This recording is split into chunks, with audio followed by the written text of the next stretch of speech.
honesty, I'm trying to be objective here. Kaya, please, wag mo munang idama yung former President Duterte kung gusto mong hindi mapasukan ng political color nitong ating hearing.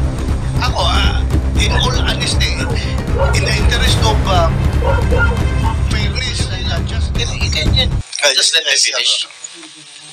Ang sinasabi mo, galing sa informant. Ngayon, ang sinasagot mo sa akin, hindi mo natatandaan kung sino informant mo?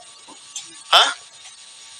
Am I correct? Hindi mo natatandaan? Your Honor. Naninira ka lang ng tao eh. Your Honor, pagpaumanhin niyo po, ako po bilang investigador, kumuha lang po ako ng salaysay. Ang confidential informant po, yung nag-declare. Yung pong lahat ng kanyang testimonya, nireduce ko po yun doon sa kanyang sworn statement. Ang aking motivation para kunan siya ng salaysay ay dahil doon sa dala niyang litrato, 5 pirasong litrato. Na, yung litrato na yon na pinulim, magmula doon sa kanyang cellphone, pinakita Your Honor yun. Pinakita yun. Yung mga, yung mga tao na naandyan, siya po mismo ang nag-declare. Kahit kilala ko o nakikilala ko yung tao na naandun sa picture, tinanong ko po sa kanya. Kahit kung ano yung ginagawa doon, tinanong ko po sa kanya. Hindi ko po siya pinangungunahan. Your Honor, sa dami ng mga nahawakan kong kaso sa PIDEA, hindi po kara-kara, kagaya nga sabi ko po sa inyo, yung mga dokumento, kinakailangan ko makita para maging specific po ako. Mayroon akong ibang naaalala, pero pagpaumanhin po ninyo, hindi po lahat o kabuuan maaalala ko. Pero imposible na hindi ko po matandaan, Your Honor. Ito po yung, siya po ang nagsabi doon. Bigyan mo ako dokumento na Your Honor, nandun nga po sa PIDEA. Doon po naiwan yun. Hindi naman po ako nag-uuwi. O PIDEA, meron ba pangalan si Marcel Soriano dyan at si Presidente Marcos? Your Honor, in the pre-operations report, there is no such name. But there's a hidden phrase there. No mention of the name Bongbong Marcos? There is the name of Bongbong Marcos alias Bonget, Your Honor. Na involved? No, I mean in the pre-operations. I'm referring to the pre-operations report, Your Honor. But the drug list? There is no name of the president, Your Honor. Marcel Soriano? No name, Your Honor. Your Honor, ito po even si Pangulong Duterte. If I may, Jonathan, Your Honor. yung ayaw, klaruhin natin ito talaga bang nakalimutan mo na kung sino yung confidential informant mo or ayaw mo lang sabihin because you don't want to break the trust between a informant and handler? Alam natin, as operatives, meron tayo diyang agreement between you and the confidential informant na hindi mo i-disclose yung pangalan niya no matter what happens.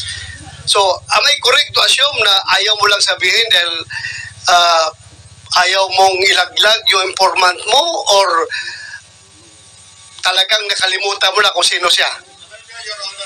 Alam niyo, Your Honor, pinipilit kong alalahanin yung pangalan ng tao. Babae, lalaki? Your Honor, yung mahirap kasi kung i-divulge ko yung kasarian ng confidential informant, Your Honor, makakanib ang buhay noon. Hindi po man sa,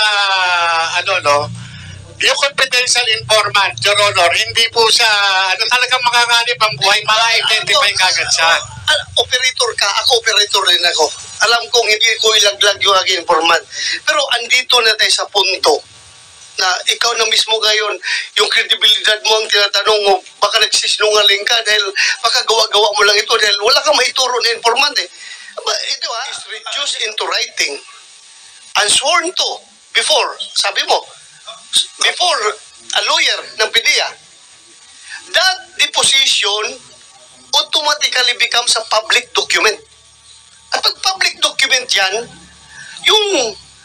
kasi yung abogado ng PIDEA, na notary public, na nagkuha ng deposition at nag-sworn ng deposition, before his presence, automatic yan, obligado yan siya by law to submit a copy to the fiscal or to the court. Yung court na nagbigay sa kanya ng power of, ano power rin, Joe? Notarial power. Ibibigay niya yan. So, ultimately, magiging public document yan. Hindi mo na yan may tatago. So, ngayon, tanungin natin, are you just hesitant to break your code of honor, your relationship between you and the confidential informant, or talagang wala ka nang maalala? Kasi your reputation is at stake here. Your Honor. Your reputation is, as a resource person, is at stake here. Pag hindi mo ma-remember. Your Honor, kung bibigyan niyo po ako ng pahintulot na i-reveal ko yung kasarian ng confidential informant na wala akong mababayolate na constitutional rights ng tao. Pero sabi ko nga po sa inyo, yung pangalan niya hindi ko matandaan. Kailangan ko po yung dokumento. Totoo po yun, yung dokumento. So, saan ngayon ang dokumento? Nasa PIDEA nga po. Kasi, kaya po ako lumabas. Dahil po, ako yung nag-imbestiga eh. Yun lang po yung sa akin eh. Ito, Jonathan, no? Mr. Morales, in your interview with Maharlika, April 30, 2024, in her YouTube channel, you said that dadalhin ko sa hukay ang pangalan ng confidential agent. So meaning, sinabi mo ba ito sa interview mo kay Maharlika? Ay sinabi ko po, dadalhin ko yung kanyang yun yung useman ko yun, sa totoo lang. Dadalhin mo sa hukay. Sinabi mo ito sa interview with Maharlika. Hindi ko na po matandaan yung exact words na sinabi ko po doon, Your Honor. Please do not. Pero yung mag-self-distract ka dito kapag Mr. Chair. Ito ay recorded lahat. Meron itong sinabi mo na dadalhin ko sa hukay ang pangalan ng confidential informant. Sinabi mo ito, hindi? May sinabi nga ako, Your Honor, doon sa identity na confidential informant. Sagutin mo lang diretso yung sagot mo yung tanong ni Senator Bato. Sinabi mo ba o hindi? Hindi ko lang po matandaan yung exact phrase, Your Honor. Exact phrase, pero sinabi mo ito. May sinabi po ako, pero hindi. Your Honor. Pero ako sinabi na papaunin ko sa libingan. Yung confidentiality, nung identity, nung confidential informant, Your Honor. So meaning, hindi mo talaga ilaglag kahit anong mangyari? Hindi ko ilalaglag yung mismo pagkakakilanlan ng tao. Pero kung tatanungin niyo ako dun sa pangalan, Your Honor, hindi ko matandaan yung pangalan. Yes, po, Mr. Chair, Your Honor. Mr. Chair, let okay. me... Senator Jinggoy, go ahead. He remembers all the details, but he does not remember the name of the confidential informant. That is quite absurd. Ano ba? He or she? Your Honor. He or she? Your Honor, yung sinasabi ko po sa inyo po, bibigyan niyo po ako ng karapatan. Yan po, ito po yung hinihingi ko sa inyo, sasabihin ko po. Kasi, ang hinihingi ko lang po is garantiya.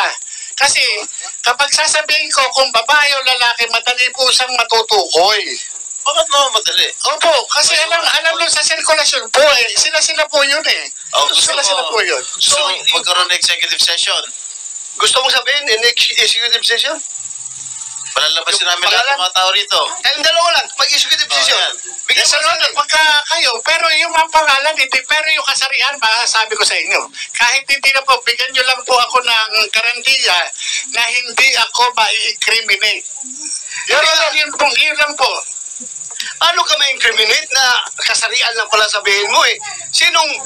How many, anong population ng gender na lalaki o gender na babae sa buong mundo? Your Honor, pagka nagsabi ho ako, masusunod. Wala na magtitiwala sa law enforcement. Lalo sa magbibigay ng trabaho. Kasi ngayon, ikaw ang nasusunog ngayon eh. Kapag hindi mo sasabihin, ikaw ang nasusunog. Ito totoo lang ha. I am giving you an advice. Ikaw nasusunog ngayon dahil tinatago mo yung identity ng informant mo. I understand your position na ayaw mong ilaglag yung ahente mo. Pero ito, nandito na tayo ngayon sa hearing na ito. Baka naman kahit na executive session, pwede mong sabihin sa akin kung sino yung informant mo. Oh, dalawa lang kayo. Sige. Dalawa lang tayo. Pareho kayo, Wala. ano? Your Honor, kung ito, yung pangalan, alam ko, kaya nga hindi, sa totoo lang, Your Honor, hindi ko nga hindi ko na matandaan sa tagal. Balo At wala. saka yung sinasabi, Your Honor, ni Senator Jinggoy, na lahat ng detalye alam ko. Your Honor, hindi ko nga alam yung ibang detalye. Kung ano lang po yung natatandaan ko, yun lang po.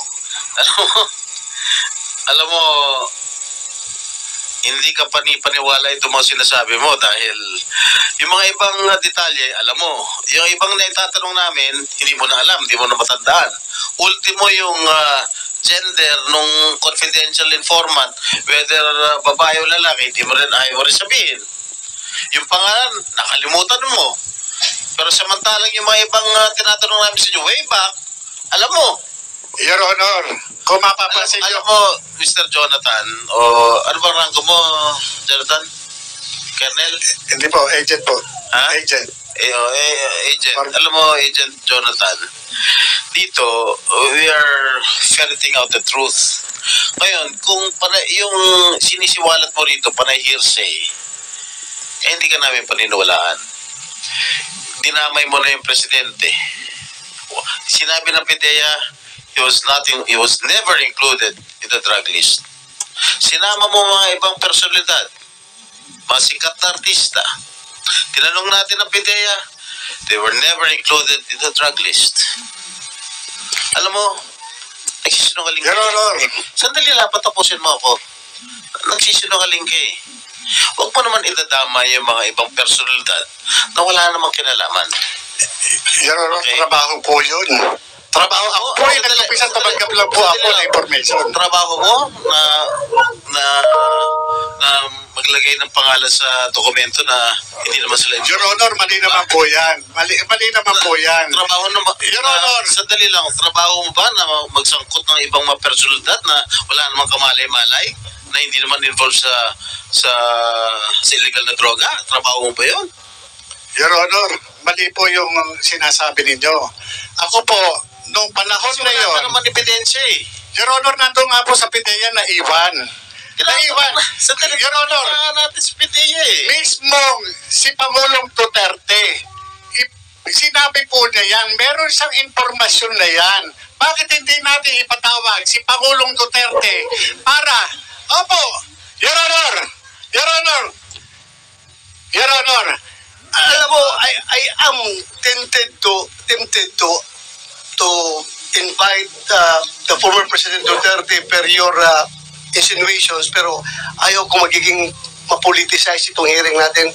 We may lose our objectivity here kapag papasukan na ito ng mga contending parties. I myself, being the chairman, I am identified with President Duterte. Pero, my God, with all honesty, I'm trying to be objective here. Kaya, please, wag mo munang idamay yung former President Duterte kung gusto mong hindi mapasukan ng political color itong ating hearing. Ako, in all honesty, in the interest of fairness and justice and truth and everything, gusto ko siyang imbitahan. Pero, alam mong titingnan-tingin ng mga tao dito, mapoliticize yung hearing natin. So please, hindi muna natin, hindi na abot. Even President Marcos na yung nakalagay dyan sa pre-ops ninyo, ay kung ako'y talagang gusto kong tatanungin natin siya, imbitahan natin siya, gusto ko imbitahan. Pero ayaw ko.